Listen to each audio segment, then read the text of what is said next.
So now that my larynx and I have reached a happy medium where I stop yelling at random people on the street wearing ironic slogan t-shirts, and my larynx will stop strangling me, we can now continue with our scheduled programming in a calm and non-shouty manner. So the topic we've got on the cards today is... Five Nights at Freddy's. I feel like I've just talked my depressed friend out of committing suicide, and then immediately asked them if they wanted to go skydiving. Anywho...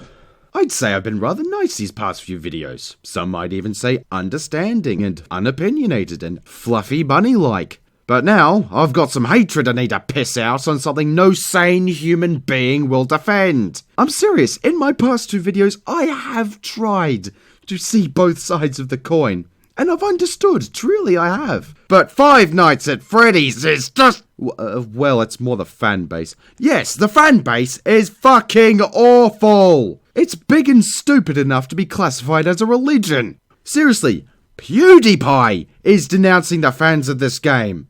PewDiePie! Now, if you're lucky enough to not know what I'm talking about, first of all, how's that rock you've been living under? Second of all, Five Nights at Freddy's is an indie horror game where you are the security guard for the most poorly designed pizza joint known to man. I mean, come on! Why would you have two corridors leading to a single office? It makes no fucking sense! Oh yeah, also the animatronics are trying to eat you, but you probably shouldn't read too much into that.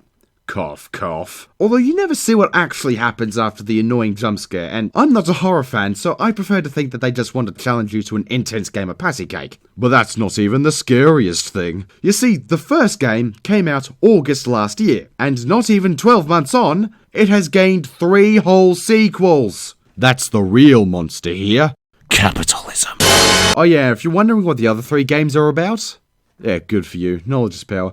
And of course you have the aforementioned following, which unlike PewDiePie and My Little Pony, you can very easily pin down how that originated. One day, that sexy-voiced Let's Player known as Markiplier was all like, "Hello everybody, my name's Markiplier. Don't mind me, I'm just floating on a cloud, made of my own voice. Oh, what's this? Five Nights at Freddy's. Well, why don't I just,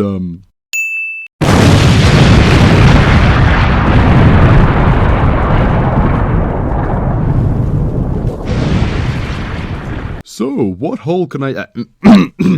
sorry. So, what hole can I go at this from that hasn't already been explored? Well, first things first, obviously. The gameplay is bollocks. Because jump scares are like Seltzer and Friedberg movies. They're cheap, no one really wants them, and everyone has the same reaction to them.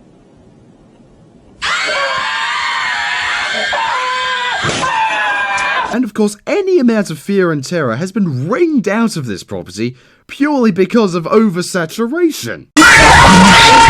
Now, I bet you had a reaction to that, and you probably hate me now.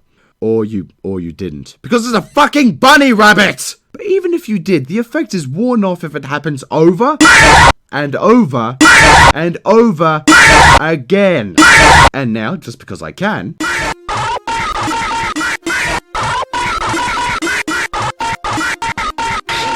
oh, and I don't care what anyone else says. The story is crap. I mean, come on. Animatronics coming to life and eating people. That sounds like the plot of a campy B-movie.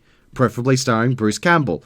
And even Christopher Nolan understands that you shouldn't hide whatever pathetic amount of story you have behind a wall of Easter eggs. But the story is purposefully vague, so it could be left open for interpretation? Well, yeah, so's a sheet of paper with a dick drawn on it.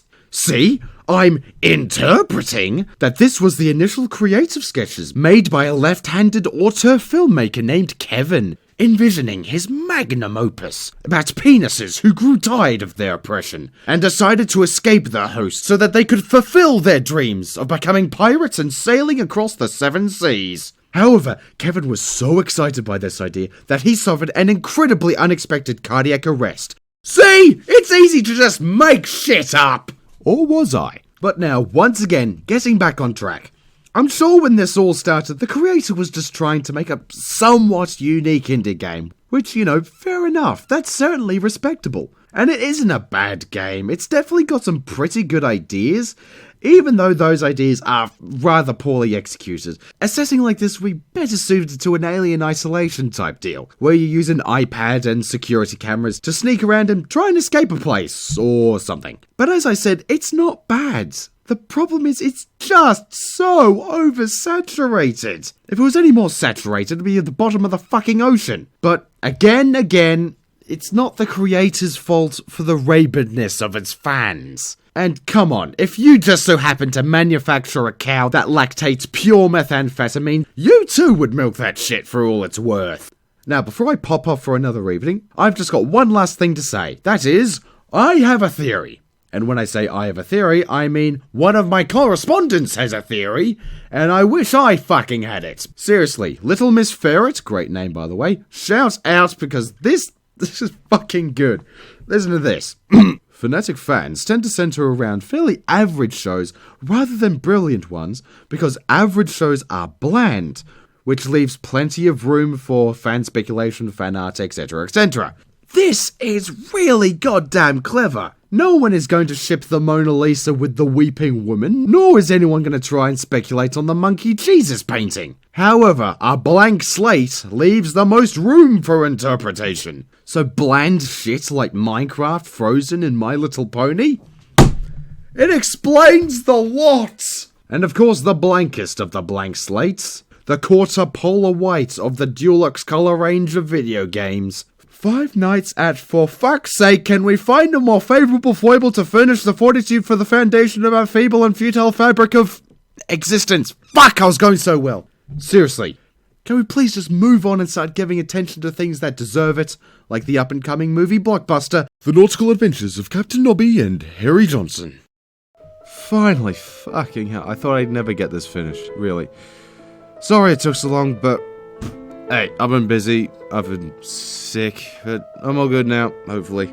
So, what do you people think of FNaF? FNaF? The scariest game in years, quote unquote, is named FNaF.